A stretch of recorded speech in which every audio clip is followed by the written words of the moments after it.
There are tons of popular types of budgets out there, as you no doubt have noticed, just by the amount of videos I've put out on the channel already on the topic. And for the record, I haven't even covered half of the popular methods yet. Today we're going to be discussing another one. This is the Money Smart Investor, a channel where you can learn about investing, debt, retirement, and many other general financial education videos. So if any of those topics sound interesting to you, or if you want to learn how to better handle your money, and have more financial freedom, be sure to hit that subscribe button and the bell to be notified every time I upload a video. The reason for having so many strategies for budgeting is because not every type of budget works for every person in every situation. In fact, no budget works for everybody in every situation. Which is why I started this series, just to lay out the most popular methods for you, so that you can decide which one will work best for your own situation. And that seemed to be the thinking of Richard Jenkins as well.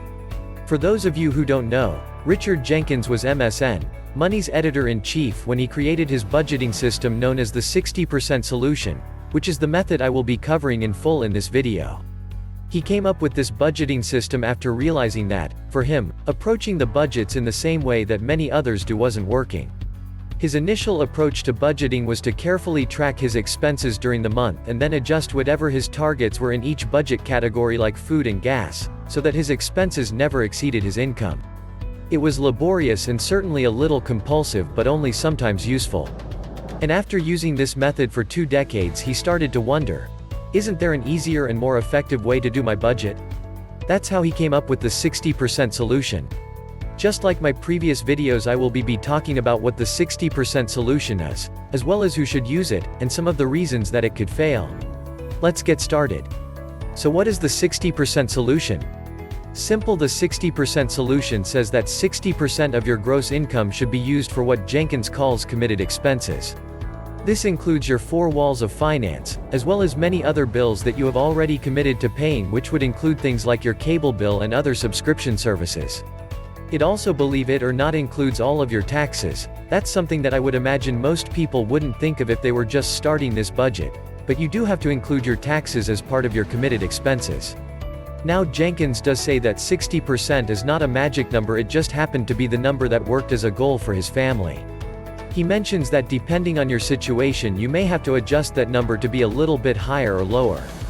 Now, with that out of the way, the remaining 40% of your income is equally divided into 4 categories.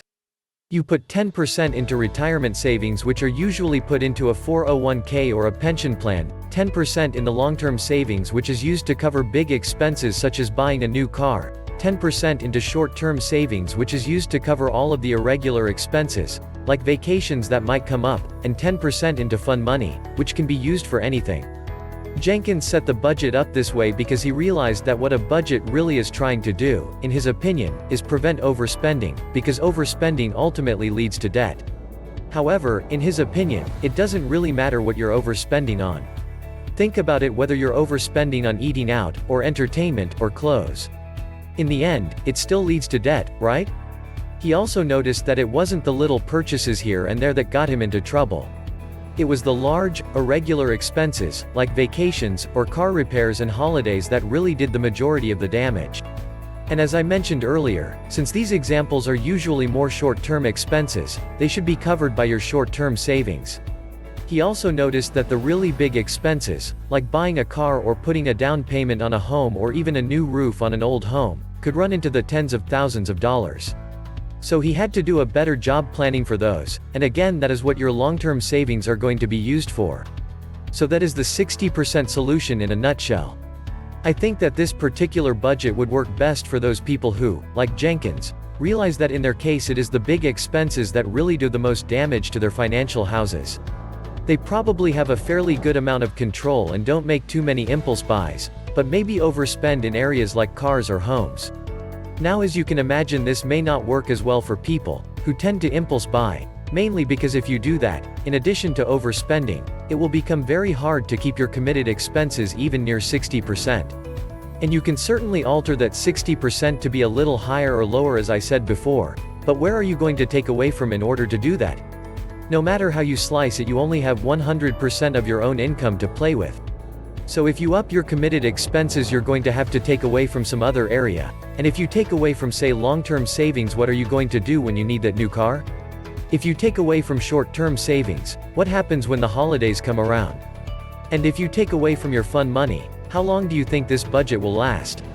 One thing that I also fear with this particular method, and this is just my opinion, is that saving 10% of your income may not be enough to fund a secure retirement, depending on how long you have to work, of course. If you look at the 4% rule, which I covered in an earlier video, you would have to work over 51 years saving 10% of your income, to be able to retire using that rule. Now that's not a knock against this particular method, but it is something to keep in mind if you start to use it. You may want to alter some of the percentages as you go along. So that's how the 60% solution budget works.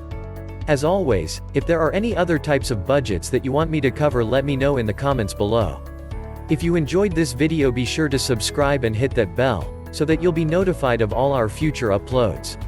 Be sure to share this video with your friends. Let's really get this information out there and start our own financial independence revolution. Until the next time, this is the Money Smart Investor, and I will see you soon.